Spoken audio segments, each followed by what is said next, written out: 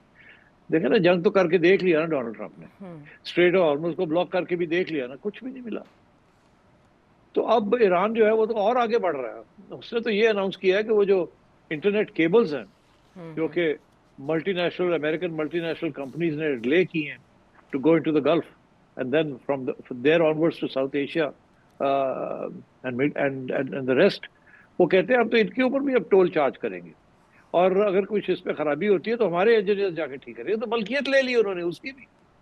تو وہ تو اب بالکل جسے کہتے ہیں نا، انہوں نے تو کہہ دیا یہ سارے کا سارا پانی جو ہے علاقہ ہے ہمارا ہے، اور ہم جو بھی یہاں سے آئے گا جائے گا اس سے ہم پیسے لیں گے، اور ہم اپنی ریکنسٹرکشن کریں گے جو ہمارا ڈسٹرکشن کیا آپ لوگوں نے مل کے ساری. تو ایران تو بڑی ہارڈ لائن لے رہا ہے، وہ تو آگے بڑھ رہا ہے، وہ تو پیچھے نہیں ہٹ رہا. تو یہ امریکہ کی غلط فہمی ہے ڈونلڈ ٹرمپ کی، کہ اگر وہ دھمکی دے کے ایران کو بٹھا لے گا. وہ تو اب ایران نے فیصلہ کر لیا کہ لڑیں گے ہم. اور آئی تھنک ڈونلڈ ٹرمپ کے لیے اور بھی مشکل حالات ہونے والے ہیں. اچھا، لیکن سیٹھی صاحب، پریزیڈنٹ ٹرمپ کی جس بے چینی کا آپ نے ذکر کیا وہ یوں بھی زیادہ نمایاں ہے کہ ان کا وزٹ قریب آ رہا ہے، اور اب تو رپورٹ یہ بھی کیا جا رہا ہے کہ وہ آنے سے پہلے کچھ دیر کے لیے پاکستان میں بھی رک سکتے ہیں. اگر ایسا ہوتا ہے تو کتنا بڑا بریک تھرو ہوگا؟ بریک تھرو کوئی نہیں ہونا. یہ کافی عرصے سے یہ خبریں چل رہی ہیں کہ وہ شاید پاکستان بھی آ سکتے ہیں. وہ جس قسم کے ڈرامے کرتے ہیں وہ آ سکتے ہیں پاکستان کو ویل ڈن شاباش کرنے کے لیے، مگر میں نہیں سمجھتا کہ دیٹس گوئنگ ٹو ہیپن. اور ہو سکتا ہے، but I don't think so, I may be wrong. But بات یہ ہے کہ یہ وہ چائنا جو جا رہے ہیں نا، وہاں بڑے اہم ایشوز ڈسکس ہونے ہیں، جس کے اندر مڈل ایسٹ بھی ڈسکس ہوگا. اور چائنا کو وہ کہیں گے کہ کوئی رول ادا کرے. چائنا کوئی اوپن رول نہیں ادا کرے گا، اس نے تو پاکستان پہ چھوڑ دیا سب کچھ. اسی لیے شہباز شریف صاحب بھی بعد میں جائیں گے نا، ایک جوائنٹ اسٹریٹجی ورک آؤٹ کرنے کے لیے. اور چائنا نے بالکل کوئی کسی قسم کی دھمکی نہیں لینی امریکہ سے کہ آپ کے سیٹلائٹس جو ہیں وہ کیوں انفارمیشن دے رہے ہیں ایران کو یا نہیں دے رہے. یہ وہ نہیں، چائنا نے اپنی بات کرنی ہے تائیوان کے بارے میں بھی، اور باقی باتیں جو ڈونلڈ ٹرمپ کی ہیں اس کو وہ کاؤنٹر کریں گے. تو آئی تھنک یہ ڈونلڈ ٹرمپ کی چائنا ٹرپ جو ہے will be a failure from American point of view.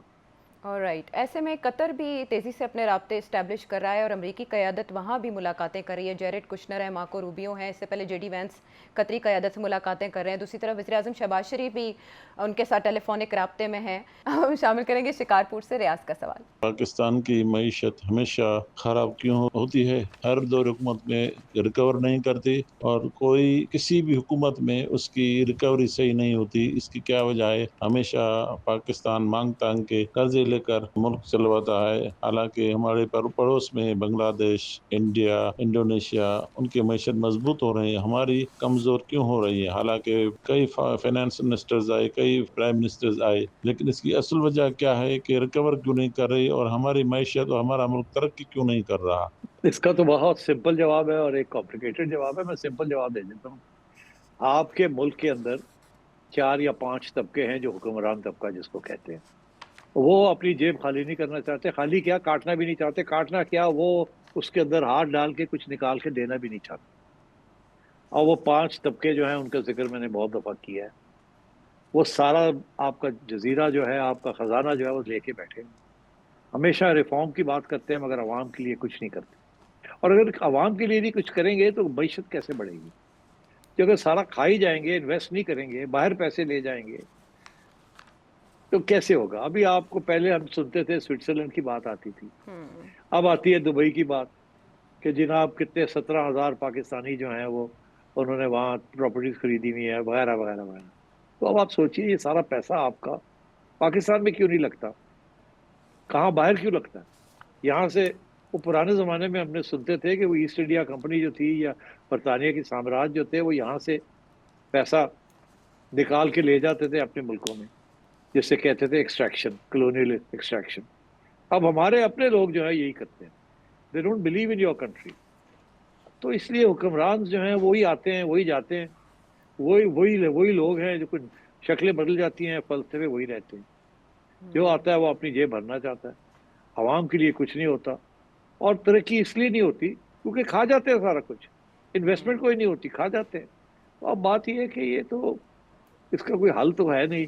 یا تو ہوتا نا کہ جی وہ پنجابی یہ کر رہے ہوتے اور پشتون ایسے نہ کر رہے ہوتے اور سندھی ایسے نہ. حکمران طبقہ ساری نیشنلٹی سے ہے. اسلامی جماعتیں جو ہیں ان کا حال آپ نے دیکھ ہی لیا. تو یہ بات یہ ہے کہ یہ ڈپینڈ کرتا ہے آپ کے حکمران طبقے کی. اب حکمران طبقے ساؤتھ کوریا, وہاں بھی ڈیولپمنٹ ہوئی ہے. انڈیا میں دیکھ لیں, وہاں بھی ڈیولپمنٹ ہو رہی ہے. مگر آپ نے کبھی وہاں حکمران طبقے کی نہیں سنا ہوگا, آپ نے کاروباری لوگوں کا سنا ہوگا, آپ نے کوئی اسٹیبلشمنٹ کا نہیں سنا ہوگا, آپ نے ڈیپ اسٹیٹ کا نہیں سنا ہوگا, آپ نے بیوروکریسی کا نہیں سنا ہوگا. آپ کو پتا وہاں کی بیوروکریسی کتنے گھروں میں رہتی ہے اور کون سی گاڑیاں چلاتی ہے, اور آپ کے جو ہیں وہ کتنی کون سی گاڑیاں چلاتے ہیں, کس گھروں میں رہتے ہیں. تو عوامی شعور حقیقت سے بھی یہی ہے. نہیں بدلے گا, عوامی شعور سے بھی نہیں بدلے گا کچھ. عوامی شعور کیا, عوام کے بیچارے عوام کے لیے جو آپشنز آپ کے سامنے ہیں, ایک طرف پیپل پارٹی ہے, ایک طرف پی ٹی آئی ہے, اور ایک طرف نون لیگ ہے. اور کون کیا ان کے پاس؟ اور اگر کوئی ایک دو نئی پارٹیز آتی ہیں تو وہ بھی انہی پارٹی کا حصہ ہے. وہی لوگ انہی اندر تھے, باہر آ گئے, آپس میں کوئی پرابلمز ہوئے تو آگے. ان کے پاس بھی کوئی انقلابی فارمولہ نہیں ہے عوام کے لیے اور گروتھ کے لیے. یہ ایک پورا ایک سسٹم بنا ہوا ہے, نہیں چھوڑتے یہ جان آپ کی. ایلیٹ تو کیپچر. ترقی کیسے ہوگی؟ ترقی, ہاں اب یہ ایک کلیشے بن گئی ہے نا, ایلیٹ کیپچر. ارے بھائی ایلیٹ کیپچر بڑی ریئل چیز ہے.